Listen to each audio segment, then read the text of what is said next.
Hi friends, welcome to my channel. Jeevanika పింకీని అడ్డం పెట్టుకొని ప్రతాప్ని రోడ్డు మీదకి ఈడ్చాలన్న ఉద్దేశంతో తన మామయ్య అయిన చంద్ర ఆస్తి మొత్తం తన పేరు మీద రాయమని అంటాడు. ప్రతాప్ ఒప్పుకోకపోవడంతో పింకీని తీసుకొని వెళ్ళిపోతానంటాడు. అప్పుడు వెంటనే ప్రతాప్ ఇక పింకీ ఎక్కడికి రాదు, ఇక్కడే ఉంటుంది.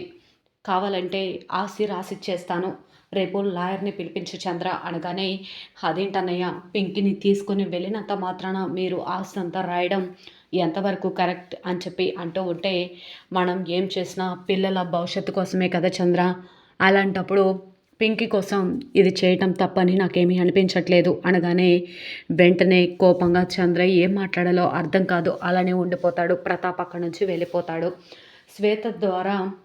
శ్వేతనే స్వయంగా వచ్చి జీవన్ చేతిలో ఉన్న ఆస్తి పేపర్లు చించి, నువ్వు ఈ ఆస్తిని రాపించుకోవడానికి వీల్లేదు, పింకీని పెళ్లి చేసుకున్నావు, అంతకంటే నీకేముంది, ఇంకా ఇంట్లో నిన్ను ఉన్నిస్తున్నారు, అయినా నువ్వు ఇలా చేయడం కరెక్ట్ కాదన్నయ్య, నేను దీనికి ఒప్పుకోను అనగానే శ్వేతని లాక్కెళ్ళి ఈ విధంగా అంటూ ఉంటాడు. ఏంటి శ్వేత, నువ్వు చేసేది ఏమైనా బాగుందా? ఎందుకు ఇలా చేసావు? నేను దేనికోసం ఇదంతా చేస్తున్నాను నీకు తెలీదా? నువ్వు చెప్తేనే కదా ఇదంతా చేశాను అనగానే, ఏం మాట్లాడకుండా అలానే ఉండిపోతుంది. రాజు రూపాయి ఇద్దరు కూడా వచ్చి, ఎలా ఆపుతారో ఈ ఆస్తులు పంపకాలు చూద్దామన్నావు కదా, ఎవరో కాదు నీ చెల్లెలే వచ్చి స్వయంగా ఆపింది అని ఈ విధంగా అంటూ ఉంటే, శ్వేత ఫ్లాష్ బ్యాక్లోకి వెళ్తుంది. శ్వేతని రమ్మని ఆస్తంతా మీ అన్నయ్య రాపించుకోవాలని చూస్తున్నాడు, అది జరిగితే మేము సహించాం అని చెప్పి శ్వేతని బ్లాక్మెయిల్ చేస్తారు. పెళ్లి వీడియోలు బయట పెడతామని చెప్తారు. పాపం శ్వేతకి మరొక దారి లేక సరే అని చెప్పేసి ఒప్పుకుంటుంది. సమయానికి వచ్చి ఆస్తి పేపర్లన్నీ కూడా చించివేయడంతో జీవన్ షాక్ అయిపోతాడు. మరి నిజంగా ఆస్తి పేపర్లు చింపిన శ్వేతపై మరి జీవన్ నిలదీసి అడిగితే తన మెడలో ఉన్న తాళిని బయటకు తీసి నిజాన్ని బయట పెట్టబోతుందా, లేకపోతే హారతి దీపక్కి సంబంధించిన DNA పేపర్స్లో జీవనే ఇక హారతి బిడ్డకు తండ్రి అని రుజువు కాకుండా దీపక్ అని రుజువు కావడంతో మరి అంతా కూడా తెలిసిన రాజు రూప ఇద్దరు కూడా హారతి బిడ్డకు జీవనే తండ్రి అని ప్రతాప్ ముందు నిరూపించగలిగితే జీవన్ని మెడపట్టి బయటకు గెట్టేస్తారు. అసలు ఏం జరుగుతుంది తెలుసుకోవాలి అంటే పూర్తి వీడియోలోకి అయితే వెళ్ళిపోదాం. ఇక లేట్ చేయకుండా పూర్తి వీడియోని అయితే చూసే ముందు మొదటిసారిగా నా ఛానల్ని చూస్తున్నట్లయితే సబ్స్క్రైబ్ చేసి పక్కనే ఉన్న గంట సింబల్ని కూడా యాక్టివేట్ చేసుకోండి. అలా చేయడం వల్ల నేను పెట్టే ప్రతి ఒక్క వీడియో అప్డేట్ అనేది మీ వరకు ఈజీగా వచ్చేస్తుంది. ఇక లేట్ చేయకుండా వీడియోలో ఏం జరుగుతుందో చూసేయండి. ఇక పింకీ చాలా బాధపడుతూ ఉంటుంది కదా. తన గదిలో కూర్చొని తనకి వంట వండడం రాదు, అయినా కూడా జీవన్ పాయసం చేయమని చెప్పాడు. యూట్యూబ్లో చూసి ఎలాగో ఒకలాగా పాయసం చేసింది, కానీ పాపం తన చేతికైన గాయాలను చూసి చాలా బాధపడుతూ ఉంటుంది.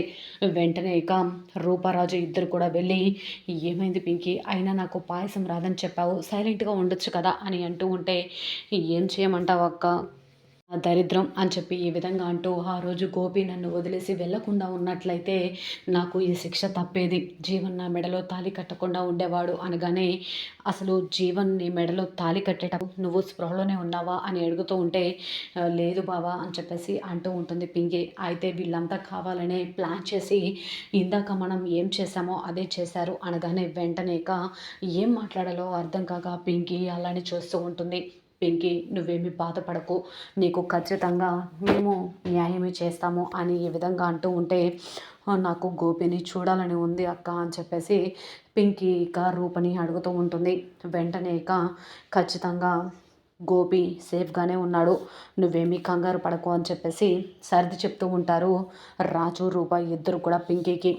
ఏది ఏమైనా సరే నువ్వు ఆ జీవన్ గాడితో మెడలో తాళి కట్టించుకొని పెద్ద తప్పు చేసావు పింకీ అనగానే, నాకు తెలిసి నేను ఏ తప్పు చేయలేదు బావా, కానీ వాళ్ళు కావాలనే పెద్దనాన్నని ఇరికించడానికి, పెద్దనాన్న పరువు తీయడానికే కంకణం కట్టుకున్నారు, అందుకే ఇదంతా చేశారు అని ఈ విధంగా అంటూ ఉంటుంది పింకీ.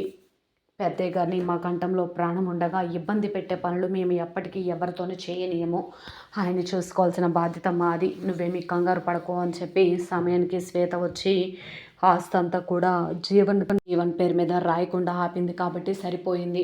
లేకపోతే జీవన్ చేతిలో నా జీవితం సర్వనాశనం అయిపోయేది. అమ్మ నాన్నని కూడా రోడ్డున పడేసిన అమ్మాయిగా నేను బ్రతకలేకపోయేదాన్ని అక్క అని చెప్పి అంటూ ఉంటే, అయ్యో పింకీ, నీ గురించి మాకు తెలీదా? నువ్వు ఆ రోజు జీవన్ని పెళ్లి చేసుకొని ఇంటికి తిరిగి వచ్చినప్పుడే మాకు బాగా అర్థమైంది నువ్వు ఇది కావాలని చేసి ఉండవని. తల్లిదండ్రుల గురించి ఆలోచించే నువ్వు ఇంత పని చేసావు అంటే మేము ఎలా నమ్ముతాం? నువ్వేమీ బాధపడకు, అసలు దీనికి సొల్యూషన్ ఏంటి, అసలు ఏం జరిగింది ఆ రోజు అని మేము కనుక్కుంటామని చెప్పేసి అక్కడి నుంచి వెళ్ళిపోతారు కదా. శ్వేతనైతే జీవన్ అనరాని మాటలు అంటూ ఉంటాడు. అసలు నీకు కొంచెమన్నా బుద్ధి ఉందా? మనం ఎన్నాళ్ళ నుంచో ఎదురు చూస్తుందా కూడా ఇప్పుడు జరుగుతుంటే నువ్వు ఇలా చేయడం ఏంటి? ఎందుకు ఇలా చేసావు? ఆస్తి పేపర్లు ఎందుకు చింపేశావు? నేను ఎంతో కష్టపడి ప్లాన్ చేశాను అని అంటూ ఉంటే, నీ దగ్గర ఆస్తి లేదా? అయినా ఆస్తి కకృతపడి ఇదంతా ఎందుకు చేస్తున్నావు అని అంటూ ఉంటే, అదేంటి శ్వేత అలా మాట్లాడుతున్నావు? నీకు ఆ రాజు రూపం ఎంత అన్యాయం చేశారో తెలీదా? ఆ సూర్యప్రతాప్ రాజుని తీసుకొచ్చి ఇంట్లో పెట్టడం వల్ల నువ్వు ఎంత కుమిలిపోతున్నావో నాకు తెలుసు అని అంటూ ఉంటే, శ్వేత ఏదో ఒకటి మాట్లాడుతూనే ఉంటుంది. సైలెంట్గా ఈ విధంగా అంటూ ఉంటాడు జీవన్. నీకు ఎంత చెప్పినా అర్థం కావట్లేదా? అసలు ఇలా ఎందుకు చేస్తున్నావు, ఏం మాట్లాడుతున్నావు అనగానే, శ్వేత ఇక తన మెడలో ఉన్న తాలిని బయటకు తీయగానే ఒక్కసారిగా షాక్ అయిపోతాడు జీవన్. శ్వేత, నీ మెడలో ఆ తాలి ఏంటి అనగానే, ఇదంతా నా కర్మ అన్నయ్య, నా కర్మ. నువ్వు పింకి మెడలో తాలి కట్టకుండానే ఈ ఇంటికి అల్లుడుగా అడుగు పెట్టావు. ఆ రాజు రూపాయి ఇద్దరు కూడా ప్లాన్ చేసి పింకీ బాయ్ ఫ్రెండ్ గోపిగాడితో నాకు తాళి కట్టించారన్నయ్య, వీడియోలు కూడా తీశారు అని చెప్పి ఈ విధంగా అంటూ ఉంటే, వాళ్ళు నాకు తెలియకుండా నన్ను అక్కడికి రమ్మని చెప్పగానే నేను రాజు పిలిచాడు కదా అని వెళ్ళాను అన్నయ్య. అప్పటికి రాజు రూపాయి ఇద్దరు కూడా అక్కడ ఉన్నారు. అప్పటికి నేను అనుమాన పడుతూనే ఉన్నాను. జ్యూస్లో నాకు ఏదో ఒక మత్తు మందు కలిపించి, మత్తు మందు కలిపేయడం వల్ల నేను కళ్ళు తిరిగి కింద పడిపోయాను. కళ్ళు తెరిచి చూసేలోపు నా మెడలో తాళి ఉంది. ఇక ఆ గోపితో నా మెడలో తాళి కట్టించినట్టు వీడియో కూడా తీశారు. ఇదంతా చూస్తుంటే రాజు రూప నిన్ను అందరినీ కూడా ఇరికించడానికే చేశారని అనిపిస్తుంది. ఎందుకు ఇలా చేశారు అంటే, పింకీని పెళ్లి చేసుకొని మీ అన్నయ్య తనని ఇబ్బంది పెడుతున్నాడు. తనని ఇబ్బంది పెట్టకుండా ఉండాలి అంటే నువ్వు కూడా మా అధీనంలో ఉండాలి.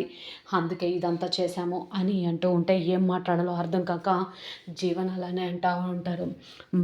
మన చేత్తో మన కంట్లోనే పొడుచుకున్నట్లు ఇప్పుడు మనం వేసిన ప్లాన్ మనల్ని తిప్పికొట్టారనమాట. నీ జీవితం నాశనం చేస్తారా? వాళ్ళంతా చూస్తాను అనగానే, ఏమీ వద్దన్నయ్యా, నా జీవితం ఎలా ఒకలా నాశనం అయిపోయింది. ఇష్టం లేని రేణుక గౌతమ్లకు పెళ్లి జరిగిపోయింది.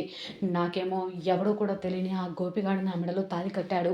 ఇప్పుడు నువ్వు పింకీ మెడలో తాళి కట్టి ఇంట్లో రాజులా ఉండాలనుకుంటున్నావు.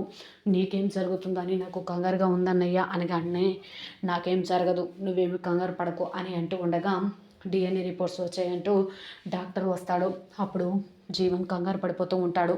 అప్పటికి డిఎన్ఏ రిపోర్ట్స్ దీపక్ మార్చానన్న ప్లాన్తో ఉంటాడు. కానీ ఆ డిఎన్ఏ రిపోర్ట్స్లో దీపక్కి హారతి బిడ్డకు తండ్రి అని వస్తుంది.